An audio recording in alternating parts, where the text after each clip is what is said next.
이단 문제의 해결책은 이단 교리에 대한 연구에 있지 않습니다. 정경 복음서에 대한 신뢰가 없다면 끊임없이 자신을 메시아, 하나님, 여신이라 하면서 사람들을 미혹하는 이들이 계속적으로 등장할 것입니다. 이단 교주뿐 아닙니다.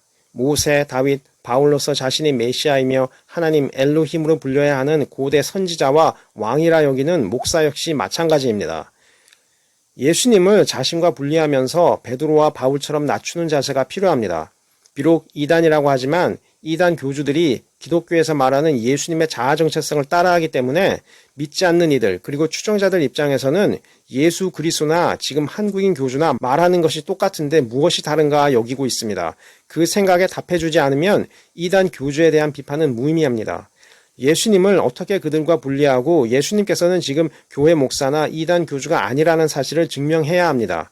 예수님께서는 실제로 인본주의 심리학자처럼 말씀하셨고 굳이 말하자면 마태복음처럼 예레미야 선지자처럼 말씀하셨습니다.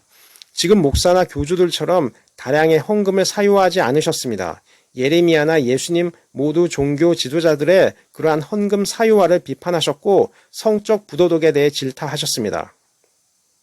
그러한 면에서 한국 개신교 목사와 이단 교주는 유사한 말과 행동을 보이지만 예수님께서는 절대로 그렇지 않습니다. 예수님은 예레미야와 유사한 말과 행동을 보이시면서 동시에 인본주의 심리학자의 자세로 사람들을 대하셨습니다.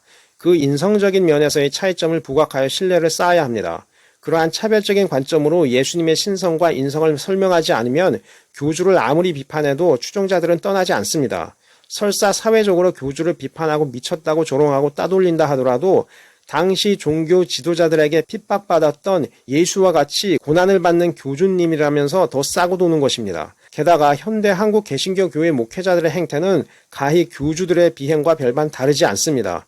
자신들이 보기에도 민망한 죄악을 저지르고 있으면서 회개하거나 지적하기는커녕 오히려 피해자를 비난하는 형국입니다.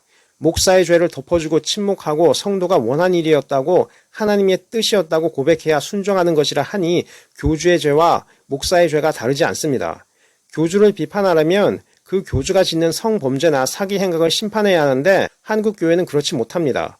교주가 성범죄를 저지르면 비판하다가 목사가 저지르면 침묵합니다. 교주가 예수님의 말씀 인용 모든 재산을 바치라 했다 하면 비판하다가 목사 역시 모든 재산을 바치라는 말씀을 문자적으로 따르라고 설교를 하면서 그 음성 파일은 남겨두지를 않고 삭제합니다. 그런 적 없다고 변명할 구실을 찾는 것입니다. 구두로는 하지만 음성 파일은 제거하는 것입니다. 재판받을 때 그런 적 없다고 하고 성경에 예수님 말씀을 했을 뿐이라고 말입니다. 교주도 그러는데 돈 욕심에 있어서 목사와 무엇이 다릅니까? 그러니 비판해도 추종자들은 아랑곳하지 않는 것입니다. 돈이나 성범죄에 대해서 동일한 죄를 지으면서 또 사회적으로는 대학을 세우고 가난한 이웃을 돕는 봉사를 합니다. 그러니 누가 누구를 비판할 상황이 아닙니다. 이러한 데 신뢰성에 대한 문제를 돌아보지 않고 이단 교주만을 비판하니 교주 추종자들은 바리새인 같은 목사보다 시원시원하게 성경을 나름대로 해석하고 자신이 곧 메시아이며 하나님이다 하는 이들을 따르는 것입니다. 교회 목회자들이 살펴보아야 할 것은 신뢰성의 문제입니다. 자신을 모세와 다윗, 바울로 여겨서 섬기게 하면서 설교로 예수님을 믿으라 하면 그 권위로 신도들이 믿겠지 생각하고 있지만 그러한 순진한 착각에서 벗어나야 합니다. 실제로 어렸을 때 목사의 설교를 들어보면 목사 자신은 신학교 졸업한 모세와 같은 다윗과 같은 하나님의 음성을 직접 듣고 전하는 선지자야 하나님과 같아 이렇게 거역하면 저주를 퍼부으면서 동시에 교리를 믿어야 한다 당부하는 것이 설교의 전부였습니다. 객관적으로 분석하여서 복음서가 신화나 여타 이단과 다르다는 사실에 확신을 주기보다 어른으로서 내가 하는 말을 들으라는 식으로 가르쳤습니다. 그러니 이단 교주 역시 그러한 방식으로 신도들을 현혹하는 것입니다. 거기에 이단 교리를 덮어서 기독교의 구주의 가르침과 연결하니 정서적으로 취약한 사람들이 빠지는 것입니다. 예수님께서 비유하시면서 왜 음부에 떨어진 부자가 죽은 나사로를 살리는 기적을 보여서 형제들에게 경고하면 말을 들을 것이라 하였으나 예수님께서는 그렇지 않다고 하셨겠습니까? 예수님께서는 그들이 선지자의 말을 듣지 않으면 설사 죽은 자가 살아서 돌아가서 경고한다 하더라도 믿지 않을 것이라 하셨습니다.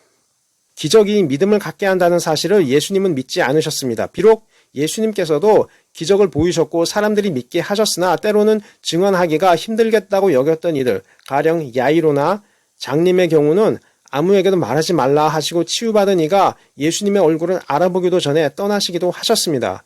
기적을 나열하든 믿지 않을 것이라는 사실을 아셨던 것입니다. 그 행동이 중요한 이유는 예수님께서는 실제로 자신이 하셨던 말씀대로 사람들의 인식이 어떠한지 미리 아시고 대응하신 것 같다는 묘사를 직원 문서에서 기록하기 때문입니다.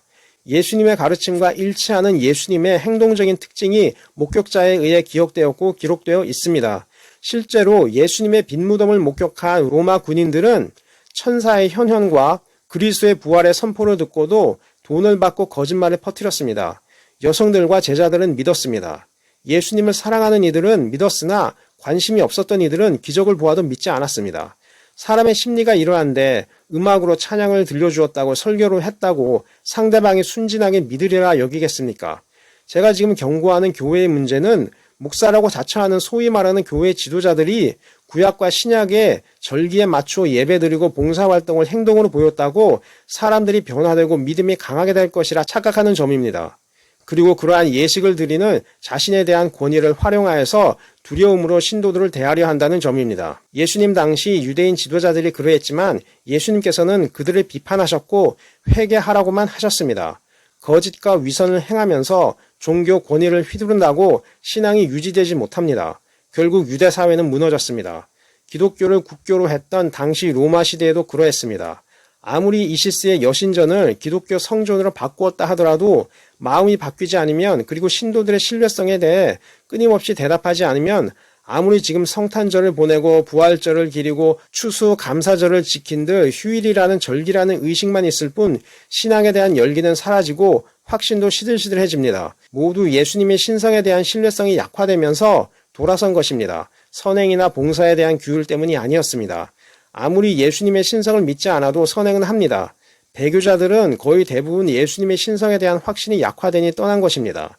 그래서 예수님께서는 절대로 자신을 떠나지 않을 사람들을 제자로 삼으셨지 그러한 허울뿐인 신앙으로 거칠에만 했던 이들을 지도자로 삼지 않으셨습니다. 현대 이단 교주의 위기에 대해 전혀 대응하지 못하고 문서 파문이나 하고 방송 기자가 오면 우리가 그들을 파문했어요 하며 자랑스럽게 A4 용지를 내미는 사람들을 보면 황당하기까지 합니다. 자신들이 누구를 파문할 자격이 있는 것처럼 여기니 웃음이 납니다. 아무리 역사학과 졸업한 교수도 자신을 세종대왕이라고 하지 않습니다. 심지어 임의로 조서를 쓰면 모든 사람들이 자신을 그렇게 믿으리라 착각하지 않습니다. 그러나 참으로 이상하게도 문과대학 중에 개신교 목회자들만 성서 히브리어나 헬라어는 모르면서 유독 성경 속 이스라엘 왕 여호와의 기름 부음 받은 자 곧 메시아 야훼를 사칭하고 기독교인들이 자신을 그렇게 보아야 한다고 여기고 있습니다. 이처럼 군사정부 때부터 정부의 비리 비판하기보다 미국의 대형교회처럼 신유의 집회로 헌금을 다량으로 빨아들여 새를 키우겠다는 일념으로 가득 찼던 그들이 이제 와서 회개하겠습니까? 이제 와서 그동안 돈을 받고 사유화하고 자녀들을 해외 유학을 보내게 했던 그 음성이 하나님의 음성이 아니었다고 죄송합니다. 모든 재산을 교회 공적 구제금으로 돌리고 자녀에게 유산으로 돌리지 않겠습니다 하고 약속하겠습니까?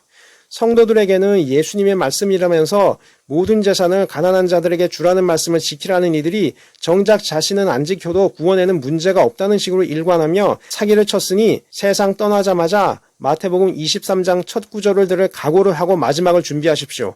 아무리 사용리 외쳐도 예수님께서는 자신의 기준대로 심판하신다는 사실을 잊지 마십시오.